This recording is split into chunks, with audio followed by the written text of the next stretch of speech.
आज हम तनाव पर बात करने वाले हैं। एक ऐसा एहसास जिसे हम सब जानते हैं, लेकिन क्या हम इसे सच में समझते हैं? सोचिए, एक डॉक्टर है, दिन रात दूसरों की जान बचा रहा है, बाहर से बिल्कुल शांत और कंट्रोल में, लेकिन अंदर ही अंदर उसका शरीर और दिमाग तनाव की वजह से बिखर रहा है। आज हमारे पास हार्वर्ड में प्रशिक्षित डॉक्टर अदिति नेरुरकर के काम और उनकी किताब द 5 रिसेट्स पर आधारित कुछ स्रोत हैं। और दिलचस्प बात यह है कि उन्होंने खुद अपनी मेडिकल ट्रेनिंग के दौरान गंभीर तनाव और बर्नआउट का अनुभव किया था। मतलब उन्हें दिल की धड़कनें तेज होने जैसी शारीरिक समस्याएं होने लगी थी। तो ये सिर्फ थ्योरी नहीं है, उनका अपना अनुभव भी है। तो आज हम ये समझने की कोशिश करेंगे कि ये तनाव हमारे शरीर और दिमाग के साथ असल में करता क्या है, और विज्ञान पर आधारित वो कौन सी छोटी छोटी करने लायक तकनीकें हैं जिनसे हम इस पर काबू पा सकते हैं। चलिए इस बातचीत को शुरू करते हैं। अक्सर हमें यही सिखाया जाता है कि तनाव को सहना, चुपचाप झेलते रहना, यही मजबूती की निशानी है। स्रोतों में इसके लिए एक बड़ा अच्छा शब्द इस्तेमाल हुआ है, टॉक्सिक रेजिलियंस। ये एक तरह का जहरीला लचीलापन है। ये सोच कि हम बिना रुके सब कुछ झेल सकते हैं। ये एक बहुत जरूरी बात है, क्योंकि समाज हमें इसका ठीक उल्टा सिखाता है। हमें लगता है कि अगर हम शिकायत कर रहे हैं तो हम कमजोर हैं, पर इसके पीछे का विज्ञान और भी दिलचस्प है। देखिए, जब हम तनाव में होते हैं ना, तो हमारे दिमाग का कंट्रोल रूम ही बदल जाता है। कंट्रोल रूम बदल जाता है मतलब आमतौर पर हमारा प्रीफ्रंटल कॉर्टेक्स, जो दिमाग का सोचने समझने वाला हिस्सा है, वो इंचार्ज होता है। लेकिन तनाव के समय कंट्रोल वो एमिगडाला के पास चला जाता है। एमिगडाला, ये तो दिमाग का लड़ो या भागो वाला हिस्सा है ना? बिल्कुल, ये हमारा प्राचीन सर्वाइवल सिस्टम है। हजारों साल पहले जब सामने कोई जंगली जानवर आ जाता था, तो यही सिस्टम हमें बचाने के लिए एक्टिवेट हो जाता था। सोचने का समय नहीं होता था, बस एक्शन लेना होता था। सही। दिक्कत यह है कि आज हमारे सामने शेर तो नहीं है, लेकिन ऑफिस की डेडलाइन है, ट्रैफिक जैम है या घर की चिंताएं हैं। हमारा दिमाग इन चीजों को भी उसी तरह के खतरे के तौर पर देखता है, और नतीजा, हमारा एमिगडाला लगभग पूरे दिन एक्टिव रहता है, और यही चीज बर्नआउट की जड़ है। मुझे स्रोतों में एक और बात बहुत दिलचस्प लगी, देरी से होने वाली तनाव प्रतिक्रिया, मतलब डिलीड स्ट्रेस रिस्पॉन्स। इसका मतलब है कि संकट के समय तो हम ठीक रहते हैं, पर जब सब कुछ खत्म हो जाता है तब हम टूटते हैं। ऐसा क्यों होता है? ये वही सर्वाइवल सिस्टम है। जब हम किसी बड़ी मुश्किल से गुजर रहे होते हैं, जैसे कोई बीमारी या कोई बड़ा प्रोजेक्ट, तो हमारा शरीर एड्रेनालिन और कॉर्टिसोल जैसे हार्मोन से भरा होता है।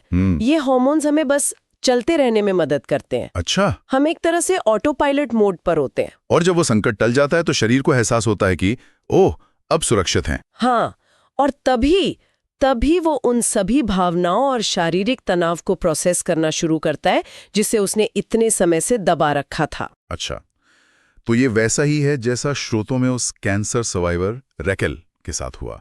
जब तक इलाज चल रहा था, वो एक योद्धा की तरह लड़ती रहीं, लेकिन जिस दिन डॉक्टर ने कहा आप अब ठीक हैं, उसके बाद उन्हें पैनिक अटैक और एंग्जाइटी होने लगी। और महामारी इसका सबसे बड़ा सामूहिक उदाहरण है। लॉकडाउन और अनिश्चितता के दौर में बहुत से लोग बस किसी तरह दिन काट रहे थे। अब जब चीजें थोड़ी सामान्य हुई हैं, तो कई लोगों को पहले से ज्यादा चिंता और उदासी महसूस हो रही है।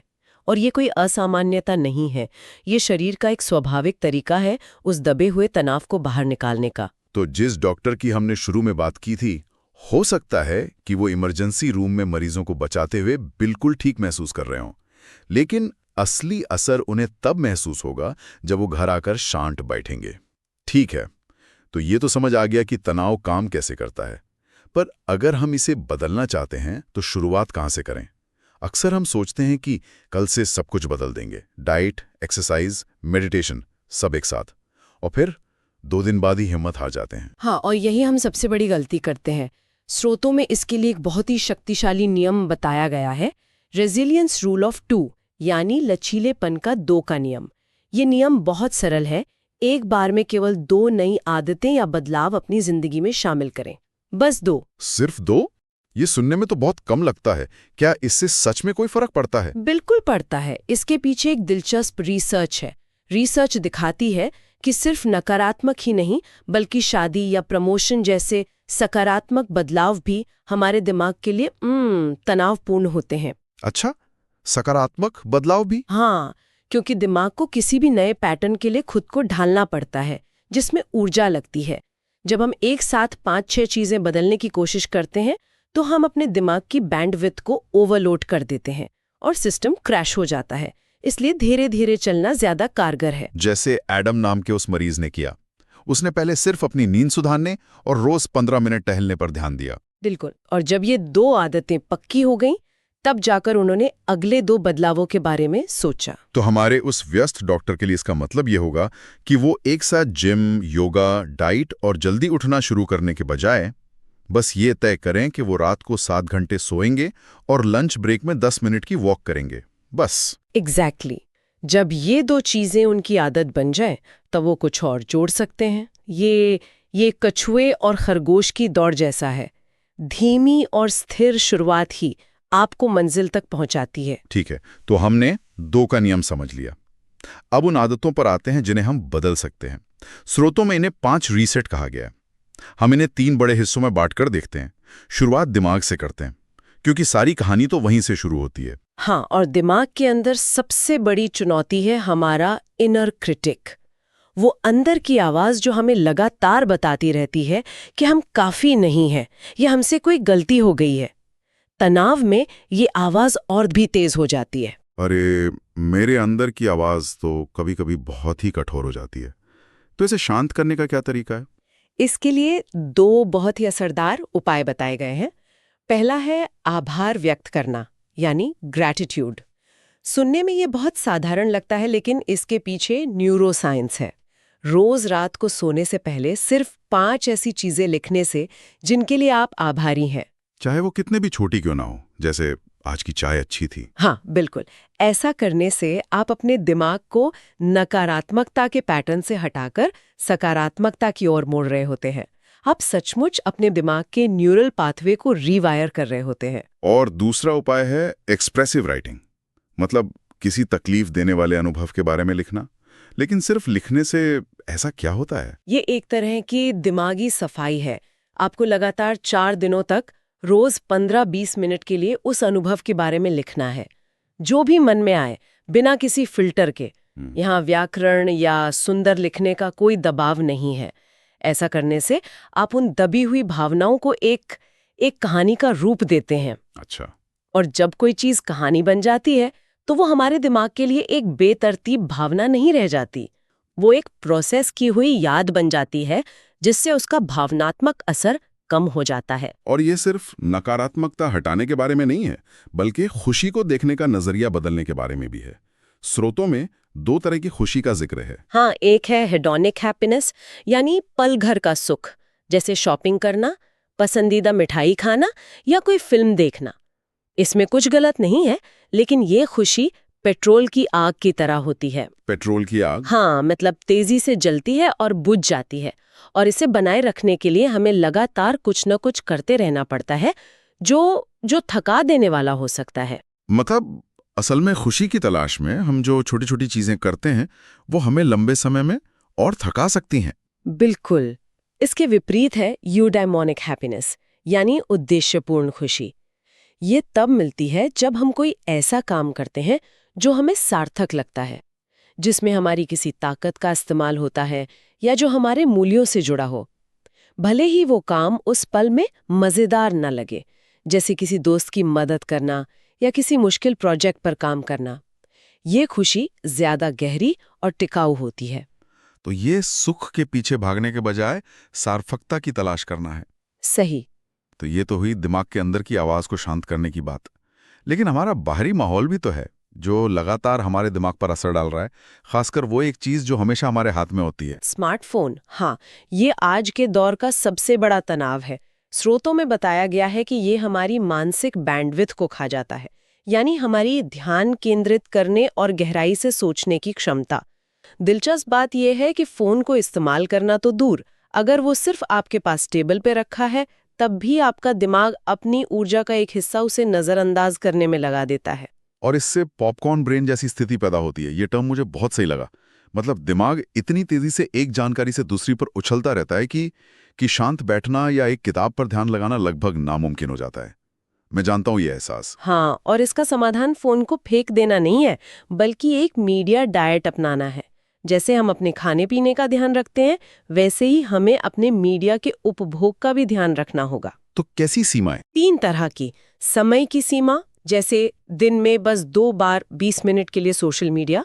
स्थान की सीमा, जैसे बेडरूम या डाइनिंग टेबल पर फोन नहीं। और तरीके की सीमा, जैसे गैर जरूरी नोटिफिकेशंस बंद कर देना। और इसी से जुड़ा एक और मिथक है जिसके हम सब शिकार हैं, मल्टीटास्किंग। हमें तो लगता है कि हम एक साथ फोन पे बात करते हुए, ईमेल लिखते हुए और खाना खाते हुए बहुत प्रोडक्टिव हो रहे हैं। क्या ये सिर्फ एक वहम है? ये 100% एक वहम है। विज्ञान साफ कहता है कि हमारा दिमाग एक साथ कई काम कर ही नहीं सकता। जिसे हम मल्टीटास्किंग कहते हैं, वो असल में टास्क स्विचिंग है।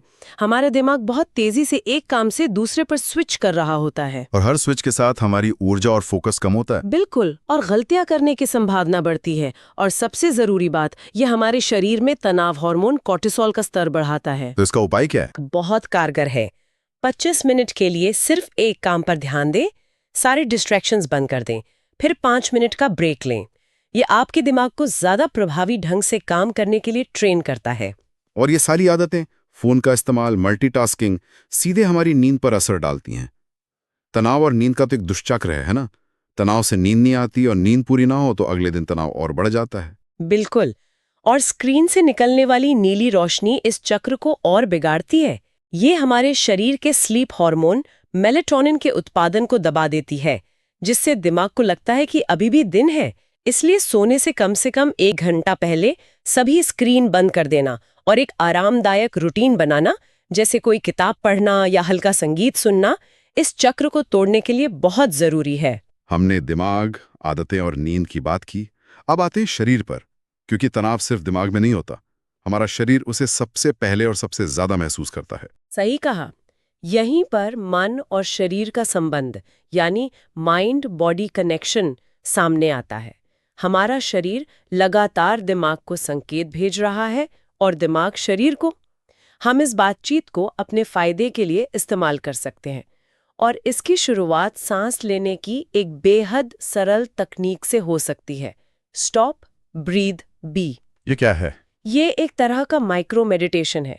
किसी भी काम को करने से ठीक पहले, खासकर कोई तनावपूर्ण काम जैसे कोई जरूरी मीटिंग, बस 3 काम करें। 5 सेकंड के लिए रुकें, स्टॉप, एक गहरी सांस अंदर और बाहर लें, ब्रीथ, और बस एक पल के लिए वर्तमान में मौजूद रहें, बी। सिर्फ इतना? हाँ, ये छोटा सा पॉज आपके नर्वस सिस्टम को लड़ो या भागो मोड से निकालकर शांत और स्थिर मोड में लाने के लिए काफी है। ये तो बहुत आसान है। और शरीर को रीसेट करने का दूसरा तरीका है हलचल, यानी मूवमेंट। लेकिन अक्सर लोगों को लगता है कि इसका मतलब जिम में घंटों पसीना बहाना है। और यही सोच हमें कुछ भी करने से रोक देती है। स्रोतों में माइल्स की कहानी बहुत अच्छी है। वो पहले एक एथलीट थे, लेकिन अब बिल्कुल गतिहीन जीवन जी रहे थे। उन्हें बस रोज 20 मिनट पैदल चलने की सलाह दी गई। बस 20 मिनट? हाँ, एक पूर्व एथलीट के लिए ये सुनने में मजाक जैसा था, लेकिन उन्होंने शुरू किया। कुछ ही हफ्तों में उनके तनाव का स्तर, नींद की क्वालिटी और दिन भर की ऊर्जा में जबरदस्त सुधार आया। संदेश साफ है, थोड़ा सा मूवमेंट भी बिल्कुल न करने से कहीं बेहतर है। और आखिर में एक ऐसा कनेक्शन है जिसके बारे में बहुत बात हो रही है, गट ब्रेन कनेक्शन, यानी हमारे पेट और दिमाग का संबंध। हाँ, हमारा पेट एक तरह से हमारा दूसरा दिमाग है। हमारा पाचन तंत्र और दिमाग एक दूसरे से लगातार बात करते हैं। आपने महसूस किया होगा कि जब आप तनाव में होते हैं तो पेट में गड़बड़ हो जाती है। यही कनेक्शन है। सही बात है। खान-पान भी सीधे हमारे मूड पर असर डालता है। स्रोतों में मेडिटेरेनियन डाइट का जिक्र है, जिसमें ताजे फल, सब्जियां, साबुत अनाज और स्वस्थ वसा शामिल हैं। कई स्टडीज में पाया गया है कि इस तरह का भोजन तनाव और डिप्रेशन के लक्षणों को कम करने में मदद करता है। तो आज की इस पूरी बातचीत से जो सबसे बड़ी बात मुझे समझ आई वो ये है कि तनाव कोई दुश्मन नहीं है जिसे हमें हराना है। Yes. ये बस एक संकेत है। हमारे शरीर का तरीका है ये बताने का कि कुछ ठीक नहीं है और हमें ध्यान देने की जरूरत है। और डॉक्टर नेरुरकर का काम हमें यही सिखाता है कि इस संकेत को समझने और उस पर काम करने के लिए हमें अपनी पूरी जिंदगी बदलने की जरूरत नहीं है। ये कछुए और खरगोश की कहानी की तरह है। जीत हमेशा सबसे तेज दौड़ने वाले की नहीं होती, बल्कि लगातार और स्थिर गति से चलने वाले की होती है। 2 का नियम याद रखें, एक साथ सब कुछ बदलने की कोशिश न करें। बिल्कुल, बदलाव एक प्रक्रिया है, कोई एक घटना नहीं। ये धीरे धीरे होता है और इसमें खुद के प्रति दयालु होना और धैर्य रखना बहुत जरूरी है। जाते जाते एक विचार छोड़ जाते हैं जो बौद्ध नन पेमा चौडरुन का एक उद्धरण है। आप आकाश हैं, बाकी सब कुछ बस मौसम है। शायद तनाव, चिंता, खुशी ये सब बस मौसम की तरह हैं जो आते हैं और चले जाते हैं। लेकिन आपका असली स्वरूप वो शांत और स्थिर आकाश है जो हमेशा वहीं रहता है। इस पर सोचने के लिए ये एक दिलचस्प नजरिया हो सकता है।